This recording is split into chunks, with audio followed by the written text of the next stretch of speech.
विरक्ति का मतलब है कि मन किसी से बंधा नहीं है। मन को बिना किसी से बांधे जब जीवन जीते हो तो जीवन बहुत खूबसूरत है। उसमें खूबसूरती है, बिगाड़ा हमने हुआ है अपने मन के कारण जन्मों जन्मों तक। हर बार तुम्हारी जो एनर्जी है हर जन्म में डिटीरियोरेट होती है, और इसलिए ऊंचा उठने की जो है, सुख पाने की कहो, अगर संसारिक रूप कहो तो धन, क्योंकि हर कोई धन पाना चाहता है सुख खरीदने के लिए।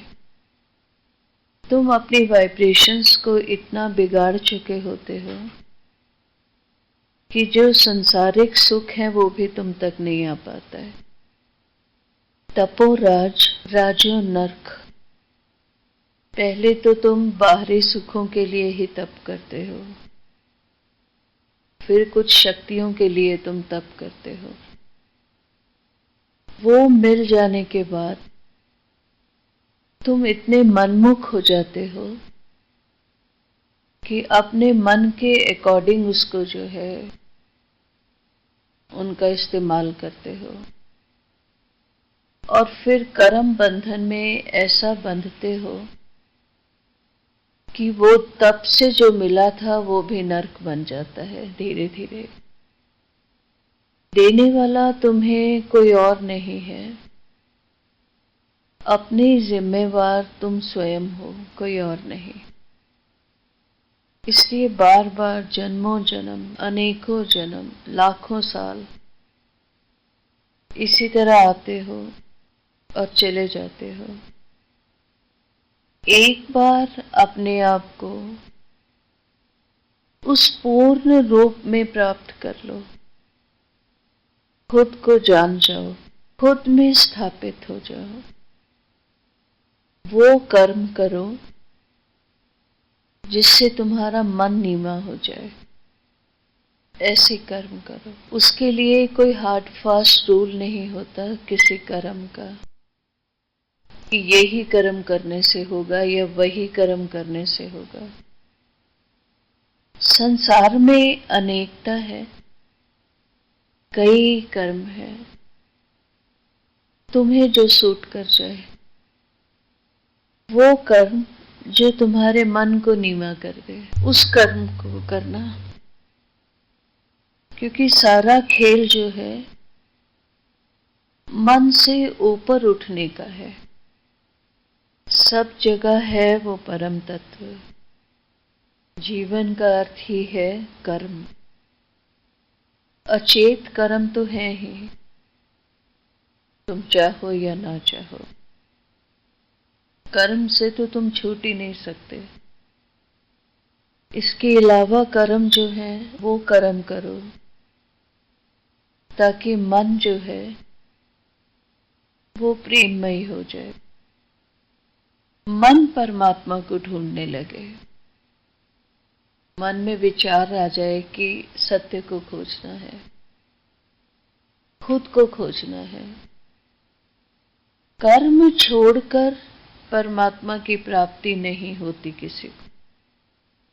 तीर्थों में स्नान करो और उससे प्राप्ति हो जाएगी तो वो भी नहीं होता।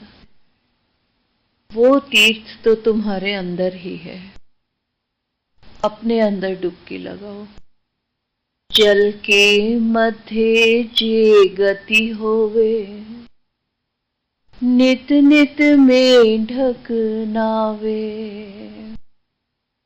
जैसे मेढक तैसे ये नर, फिर योनि पावे।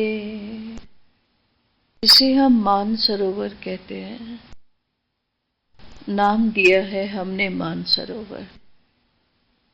तुम्हारे अंदर मन जो है वो सरोवर है, मन सरोवर, जिसमें तुम बार बार डुबकी लगाते हो। मन की गंदगी दिखाई देती है तो तुम उसे साफ करना चाहते हो, उसे छोड़ना चाहते हो। उस डुबकी लगाने से तुम्हारी बहुत मैल उतर जाती है। इसलिए ये रास्ता जो है अंदर का रास्ता है, क्योंकि इसके लिए तुम्हें जाने की कहीं जरूरत नहीं होती। जहां तुम बैठे हो अंदर डुबकी लगाओगे। ज्ञान को इसलिए भी गुरु कहते हैं कि माया से निकलने का रास्ता जो है वो बताता है। शब्द जो माया से निकलने का रास्ता बताएं वो असल ज्ञान है। नहीं तो है ये भी माया का ही हिस्सा। माया में रहकर माया से बाहर निकलने का जो तुम सुनना चाहते हो या कुछ करना चाहते हो, वो भी माया का ही हिस्सा होता है। क्योंकि सत्य की बात है इसलिए सत्संग कहलाता है। ये तुम्हारी इंद्रियों के लिए बना हुआ है, इंद्रियों से तुम्हारी बुद्धि तक जाने के लिए। ज्ञान गुरु आत्म उपदेशो पढ़े ना जम की भाषा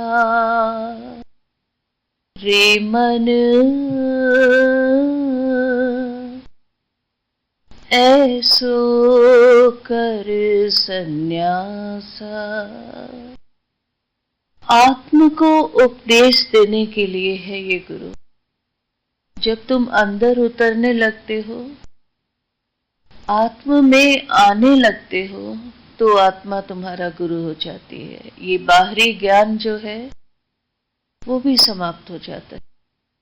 सत्संग पहले बाहरी।